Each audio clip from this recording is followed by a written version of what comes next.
गोरखनाथ मंदिर पर हमले के आरोपी मुर्तजा के तार देवबंद से जुड़े। सूत्रों का दावा है कि मुर्तजा के एक साथी को एटीएस ने देवबंद से हिरासत में लिया।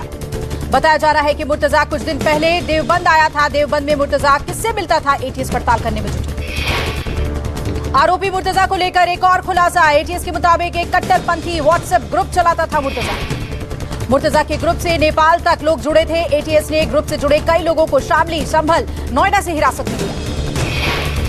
सूत्रों के मुताबिक मुर्तजा ने $29 में एक इंटरनेशनल सिम भी खरीद रखा था। इस सिम के माध्यम से उसने सोशल साइट्स पर कट्टरपंथी वीडियो देखे थे। नेपाली बैंकों के सहारे आरोपी मुर्तजा ने सीरिया पैसे भेजे थे। खुलासा हुआ है कि पढ़ाई के दौरान ही मुर्तजा मिडिल ईस्ट में पैसे भेजता था। साल 2020-21 में उसने करीब 8 लाख रुपए सीरिया भेजे थे। बताया जा रहा है कि मुर्तजा के पास से इंटरनेशनल सिम भी मिली है। अखिलेश यादव ने गोरखनाथ मंदिर हमले के आरोपी मुर्तजा को बताया मनोरोगी। अखिलेश यादव ने कहा, मामले को बढ़ा चढ़ाकर दिखा रही है बीजेपी। अखिलेश यादव पर डिप्टी सीएम केशव प्रसाद मौर्य ने पलटवार किया। कहा, सपा ने 2013 के आतंकी हमलों के मामले वापस ले लिए थे। आतंकवादियों का मनोबल बढ़ाने वाला बयान है। इनका रिश्ता नाता जैसे आतंकवादियों के साथ पहले से प्रकट होता रहा है। किस प्रकार से 2013 में इन्होंने जो आतंकवादी हमले हुए थे उनके इन्होंने मुकदमे वापस लिए। पंजाब के गुरदासपुर में भारत पाकिस्तान बॉर्डर पर ड्रोन की मूवमेंट देखी गई। बीएसएफ की फायरिंग के बाद पाकिस्तान सीमा में वापस लौटा ड्रोन। जम्मू कश्मीर के शोपियां में आतंकवादियों और सुरक्षा बलों के बीच मुठभेड़। आतंकियों की सूचना मिलने के बाद सुरक्षा बलों ने घेराबंदी और तलाशी अभियान चलाया। तलाशी अभियान के दौरान आतंकवादियों और सुरक्षा बलों के बीच मुठभेड़ हुई। छिपे हुए आतंकवादियों ने सुरक्षा बलों पर गोलाबारी की। कल दक्षिण कश्मीर में अवंतीपोरा के त्राल में सुरक्षा बलों ने 2 आतंकियों को ढेर किया। नवरात्र में मीट बैन के आदेशों पर मचा घमासान। दिल्ली समेत कई जगह पर मीट की बिक्री पर लगा बैन। मीट बैन के आदेश पर विपक्षी पार्टियों ने खोला मोर्चा। टीएमसी सांसद महुआ मित्रा ने ट्वीट करके कहा, संविधान ने उन्हें मीट खाने का अधिकार दिया है। आम आदमी पार्टी के सांसद संजय सिंह ने भी बोला हमला। कहा, नवरात्र पर मीट पर बैन लगाना नौटंकी है। करने से कुछ होने वाला है। एक तरफ बाबा जी हैं एनसीआर में, दूसरे तरफ खट्टर जी हैं एनसीआर में। वहां दारू मीट सब बिकेगा खुलेआम।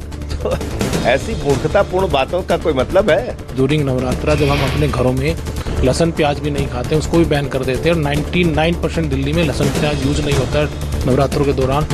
ये पाक महीना है, इसमें लोग रमजान भी है, इसमें नवरात्रे भी हैं, माँ दुर्गा के रूप भी हैं। तो हमने ये फैसला लिया है कि जब हम लहसुन प्याज नहीं खाते तो नवरात्रों के दौरान में दिल्ली के अंदर हमारी साउथ एंड सिटी में कोई भी मीट शॉप पे काम नहीं होगा, कोई मीट शॉप नहीं खुलेगी। आज फिर से ₹2.5 महंगी हुई सीएनजी। 6 दिनों के भीतर ₹9.50 तक बढ़े सीएनजी के रेट। दिल्ली में सीएनजी के दाम ₹69.11 प्रति किलोग्राम हुआ। वहीं नोएडा, ग्रेटर नोएडा और गाजियाबाद में सीएनजी ₹71.78 प्रति किलोग्राम के रेट पर बिक रहा है। अभी 3 दिन पहले सीएनजी के दामों में हुआ था इजाफा। 4 अप्रैल को ₹2.5 बढ़े थे सीएनजी के दाम। दाम में बढ़ोतरी से ऑटो चालक और नौकरी पेशा वर्ग काफी परेशान। कहा, सोच समझकर गाड़ियों पर चलाना पड़ रहा है। पेट्रोल डीजल की महंगाई के बाद अब नींबू ने महंगाई का रिकॉर्ड तोड़ा और दिल्ली में नींबू की कीमतें 350 से 400 रुपए प्रति किलो पर पहुंची। दिल्ली ही नहीं, यूपी, एमपी और हरियाणा में भी बढ़े नींबू के दाम। नींबू की कीमतों में अचानक आया उछाल। बढ़ती महंगाई को लेकर ममता ने बुलाई आपात बैठक। कोलकाता सचिवालय में दोपहर 3 बजे होगी बैठक। मीटिंग में टीएमसी के सभी वरिष्ठ मंत्री और अफसर होंगे शामिल। बैठक में जरूरी चीजों के दाम कम करने पर होगा मंथन। बैठक में बंगाल के बड़े व्यापारियों को भी बुलाया गया है। मीटिंग के दौरान महंगाई को कम करने की होगी चर्चा। बढ़ती महंगाई के खिलाफ कांग्रेस का हल्ला बोल। सरकार को घेरने के लिए दिल्ली समेत देश भर में सड़कों पर उतरेंगे कांग्रेस कार्यकर्ता। जयपुर में धरना प्रदर्शन करेगी राजस्थान कांग्रेस। विरोध प्रदर्शन में सीएम अशोक गहलोत समेत कई मंत्री भी लेंगे हिस्सा।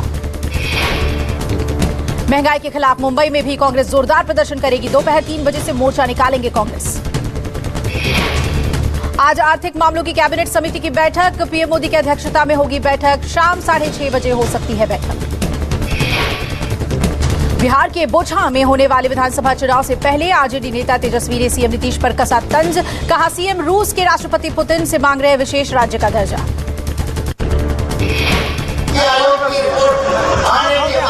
बिहार हर सूचनाओं पे आया तो बिहार हो गया विशेष राज्य का दर्जा। हमको समझ में नहीं आ रहा विशेष राज्य का दर्जा मुख्यमंत्री किससे मांग रहे हैं?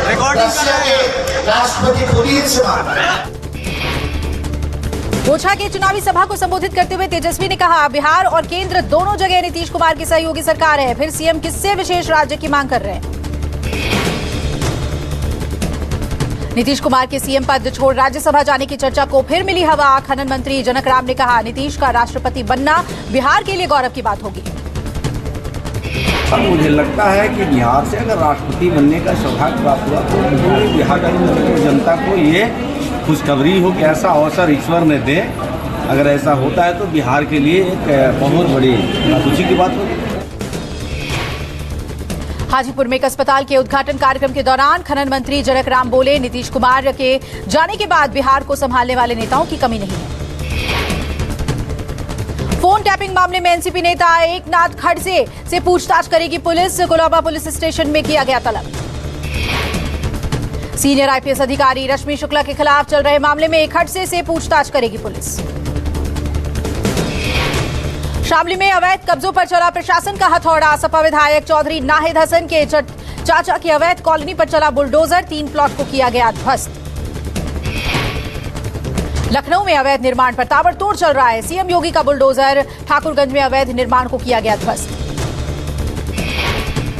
प्रशासन के मुताबिक जमीन पर फरीदा बेगम शमीम अहमद ने अवैध रूप से कब्जा किया था। बिना नक्शा पास कराए इमारत का हुआ था निर्माण। महोबा में अवैध निर्माण पर गर्जा बुलडोजर, 5 मकान को किया गया ध्वस्त। प्रशासन ने खाली कराई सरकारी जमीन। भोपाल में भी अवैध निर्माण पर चला बुलडोजर, कबाड़ी के अवैध निर्माण को किया गया ध्वस्त। कबाड़ी पर युवती को परेशान करने का था आरोप। झांसी में चला सीएम योगी का बुलडोजर, अवैध कॉलोनियां ध्वस्त की गई। गलत तरीके से कॉलोनी बनाने का आरोप। गोंडा में अवैध निर्माण पर गर्जा बुलडोजर, अवैध निर्माण को किया गया ध्वस्त। खलिहान और तालाब की जमीन पर को कराया गया मुक्त। गाजियाबाद में प्रदूषण फैलाने वाली 8 फैक्ट्रियों पर चला बुलडोजर, प्रशासन ने बुलडोजर से ध्वस्त किया निर्माण। जौनपुर में अवैध कब्जे पर चला बुलडोजर, सरकारी जमीन को कराया मुक्त। जल खाते की जमीन पर कब्जा करके किया गया था अवैध निर्माण। बुलंदशहर में अवैध कॉलोनियों को बुलडोजर ने किया ध्वस्त। एक अवैध पेट्रोल पंप को भी किया गया सील। 20 बीघा जमीन पर बनाई जा रही है कॉलोनी। राजस्थान के करौली में छठे दिन भी कर्फ्यू जारी। 9 से 11 बजे तक जरूरी सेवाओं के लिए मिली छूट। करौली में नव संवत्सर के मौके पर निकाली जा रही है बाइक रैली, पर पथराव और उपद्रव के बाद इंटरनेट सेवाएं भी बंद की गई। करौली में फिलहाल भारी पुलिस बल तैनात है। मामले में अब तक 22 लोगों की गिरफ्तारी हो चुकी है। श्रीलंका संकट के बीच राष्ट्रपति राजपक्षे के खिलाफ विरोध प्रदर्शन जारी। स्पीकर बोले, नहीं सुधरे हालात तो आएगा भुखमरी की नौबत। सड़क से लेकर संसद तक श्रीलंका में विद्रोह। श्रीलंका में पावर कट होने से सब कुछ हुआ ठप। श्रीलंका में आर्थिक संकट के बीच विरोध प्रदर्शन जारी है। राजधानी कोलंबो में कॉलेज यूनिवर्सिटी के छात्र सड़कों पर उतरे। कोलंबो यूनिवर्सिटी के लेक्चरर और प्रोफेसर भी सरकारी विरोध प्रदर्शन में शामिल हुए हैं। यूनिवर्सिटी प्रोफेसर्स ने कैंडल मार्च भी किया। प्रदर्शनकारियों ने राष्ट्रपति गोटाबाया राजपक्षे और पीएम महिंद्रा राजपक्षे के खिलाफ नारेबाजी की। राजपक्षे के विरोधियों ने श्रीलंका में मध्यावधि चुनाव की मांग की है। श्रीलंका पर अमेरिका ने अपने नागरिकों को आगाह किया। कहा, श्रीलंका जाने से बचें। अमेरिका ने अपने नागरिकों के लिए जारी एडवाइजरी में कहा, श्रीलंका में ईंधन, दवाओं और खाने की कमी है, इसलिए श्रीलंका यात्रा टाल दें। बाबा बर्फानी के दर्शन के लिए सुरक्षा के सभी इंतजाम किए गए। यात्रा मार्ग में चप्पे चप्पे पर सुरक्षा बलों को तैनात किया गया। अमरनाथ यात्रा के लिए सुरक्षा बलों की 50 कंपनियां और तैनात की जाएंगी। 30 जून से शुरू होने जा रही है अमरनाथ यात्रा।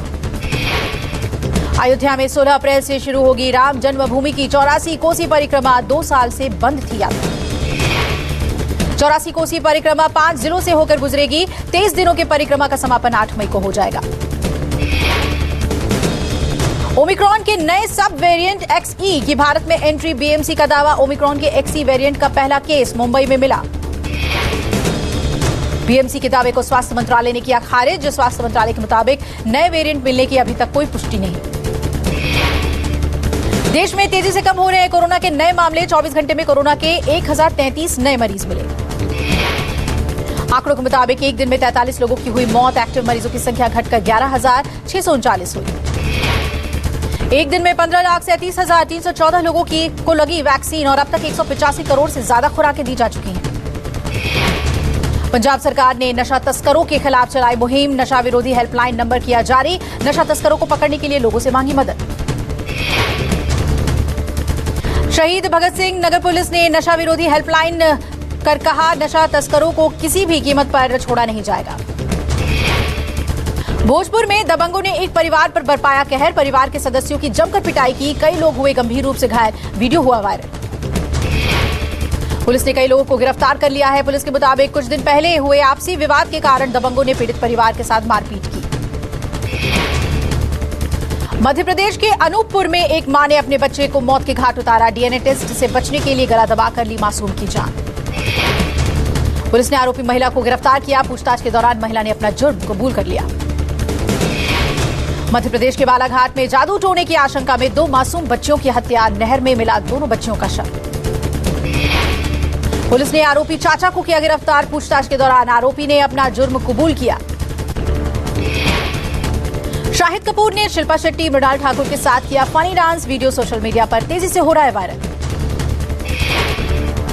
शादी की तैयारियों के बीच बेटे रणबीर कपूर संग नीतू कपूर ने शेयर की फोटो। नए प्रोजेक्ट की जानकारी दी।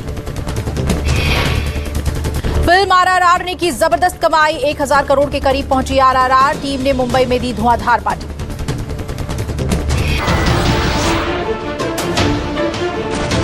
नमस्कार, मैं हूं मानक गुप्ता। अगर आपको हमारा ये वीडियो पसंद आया हो तो इसे लाइक और शेयर जरूर करें। और हां, हमें सब्सक्राइब और फॉलो करना ना भूलें ताकि आप देश और दुनिया की कोई खबर मिस ना करें। तो जुड़े रहिए हमारे साथ और देखते रहिए न्यूज़ 24।